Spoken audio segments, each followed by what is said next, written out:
Hi friends, week 3, here we go, and assignment number 2. And for those of you who intend to submit more certifications after this assignment, then you are released to write them, and you're all doing really well. So I have every confidence that you will write them efficiently, write them well, and God willing, earn the most credits possible. I was just asked an interesting question that I wanted to share with you. I was asked if I were given the opportunity, or maybe forced into a situation where I were asked to lecture on any topic for 1 hour with no time to prep, what would the topic be?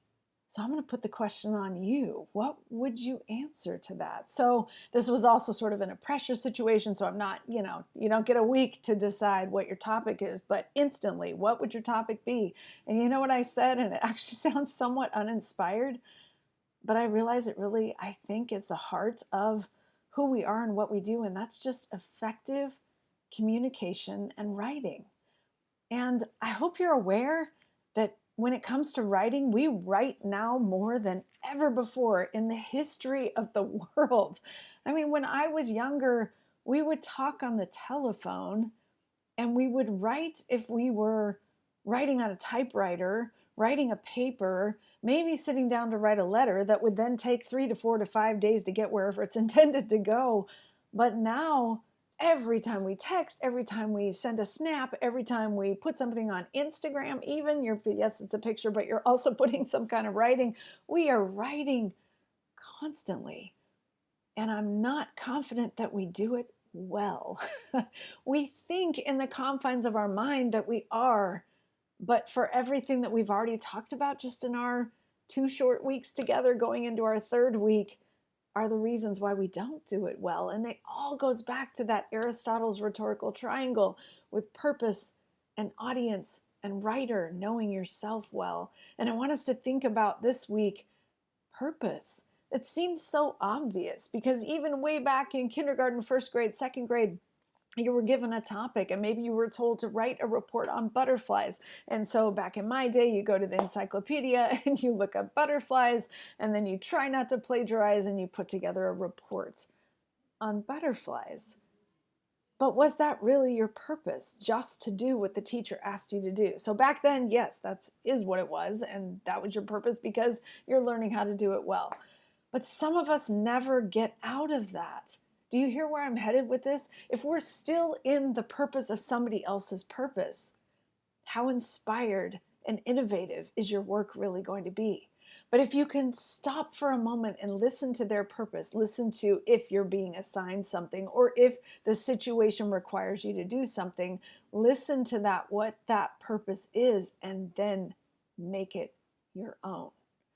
So even in the submissions that we're doing for this class, it might feel like a bit of hoop jumping, right?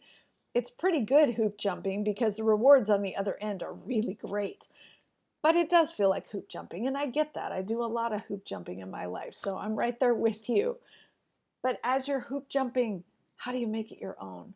Because if you make it your own, your writing will be so precise and succinct and meaningful, where you're not just filling in the words because you were required to write a paragraph, or in one of the other courses you're taking with us, maybe you're required to write 2 pages or 1 page or 6 pages. And so you're just slogging along and trying to hit whatever their purpose is and their writing page minimum is. But if you can make it your own, then every single word carries weight because you have something invested. You have a passion in what you're trying to communicate and how you're trying to change the way that someone else thinks about the world, about this moment, about you, about the situation. So apply this as well to your day at work. Tomorrow, if you're going to write an email, have you thought carefully about what your purpose is so that your words are precise and that every verb carries weight and isn't just a placeholder? So that if you have extra words in there, each word is carrying meaning and clear meaning so that your readers don't have to reread what you do trying to seek out what you're really trying to say. So rest. I've already asked you to rest in audience and really focus on who it is that you're writing to. And this week, I want us to focus on purpose, which again sounds so simple and obvious, but it's not. It's not, because your purpose must be your own. It has to be more than just what the hoop is, or what the other person required you to say, or your boss required you to write, or a client is needing for you to say to them, but what is your purpose, your individual purpose, the expertise that you bring to it, and the reason that you're sitting down to take the time to communicate this idea to somebody else. The more effectively you can define that in your own mind, you don't have to do a free write. You don't have to outline if you don't want to. You don't have to draw sketches of what you intend to do. You can just be thinking about it as you're, some of us driving to work, or some of us just walking down the hallway, or maybe you go to get the mail, whatever it might be.